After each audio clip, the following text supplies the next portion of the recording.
One विभागाची मनमानी, one विभागाची मनमानी, शेतकऱ्यांचे खोटे गुन्हे, शेतकऱ्यांचे खोटे गुन्हे।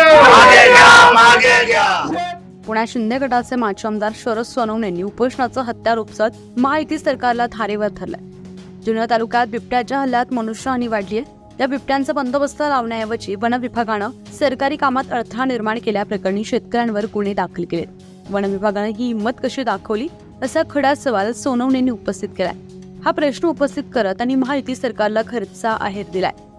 मुख्यमंत्र्यांचे विश्वासू असणाऱ्या सोनवणेंना हे उपोषण करण्याची खरंच गरज होती का? थेट मुख्यमंत्र्यांशी बोलून ते हा प्रश्न सहज मार्गी लावू शकत होते। तसं न करता त्यांनी उपोषणाचा हा खटाटोप करण्यामागचं कारण काय असेल अशी चर्चा या निमित्तानं रंगू लागली आहे। बिबट हल्ला आणि वन अधिकाऱ्याची असलेली मनमानी या बाबतीमध्ये आता उपोषण मी छेडलेलं आहे। आज शासनाकडे आम्ही सगळ्या डिपार्टमेंटला पत्र व्यवहार करणार आहोत। आजचं हे आंदोलन छेडण्याचं एकमेव कारण, सगळ्यात महत्त्वाची गोष्ट म्हणजे ज्या शेतकऱ्यांची किंवा ज्या लोकांची आपण सुरक्षितता त्या ठिकाणी बजावली पाहिजे, ती सुरक्षितता लक्षात न घेता त्यांच्यावर गुन्हे दाखल केले। का तर आमच्या अधिकाऱ्यांशी संघर्ष केला, त्यांच्याशी झटपट झाली, त्यांच्याशी वादविवाद झाला। कोणीतरी म्हणते का कोणीतरी बाबा तिकडून लाकडाच्या काठ्या आणल्या, तलवारी आणल्या। माझं असं म्हणणं आहे, तुम्हाला अशा पद्धतीने बनाव करायचं कारण काय? आणि तुमचं एवढं कौतुक करायला आम्ही मोकळे नाही आहे वन अधिकाऱ्यांचे। तुम्हाला जर फार कौतुक करून घ्यायचं असेल तर स्वतःच्या घरात बायका पोरांजवळ जाऊन करा ना। जिथं शेतकरी मेलेत, जिथं मुलं बाळा मरत चाललीत, तुम्ही आम्हाला कौतुक सांगायला लागलेत।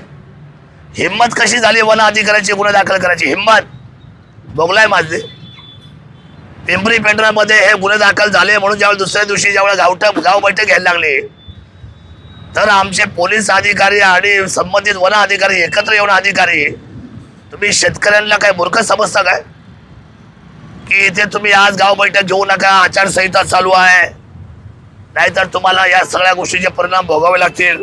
या जर तुम्ही खरंच जर तुम्ही आईबापाचे पोटचे असाल तर इथे गुन्हे दाखल करायला लागला। शरद सोनवणे बसलेला आहे।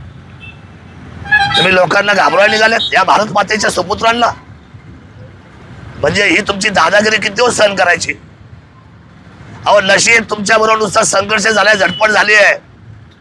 तुमचा एखाद्याचा बळी घेतला नाही या संपूर्ण असलेल्या समूहाने। काय समजताय तुम्ही सगळी मंडळी?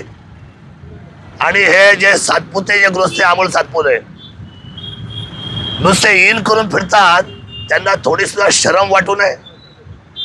अहो शरम वाटली असती तर या 3 वर्षामध्ये चांगला बंदोबस्त केला असता। चाकण आणि आळंदीला 100, 150, 200 लोक अशीच बसून आहे। एखाद्याने शासनाशी पत्रावर केला असता, मला दाखवताना पत्रव्यवहार की जुन्नरचे बिबटचे हल्ले वाढत आहेत। ते त्यांच्या तोंडाने सांगतात की 500 पेक्षा अधिकची मोजदाद आहे। जर 500 पेक्षा अधिकची मोजदाद तुम्ही तुमच्या तोंडाने सांगतायत, एक जबाबदार अधिकारी, व तुम्हाला तिथे बसलेले मोकळे बसलेले हे असे फुकटचे जे अधिकारी आहेत ते 200-250 लोक तुम्हाला तिकडून इकडे वळवायला नको?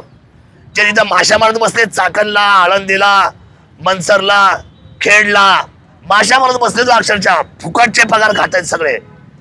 अशा लोकांना लाज नको वाटायला? इथं काय चाललंय तुम्हाला भावना नाही?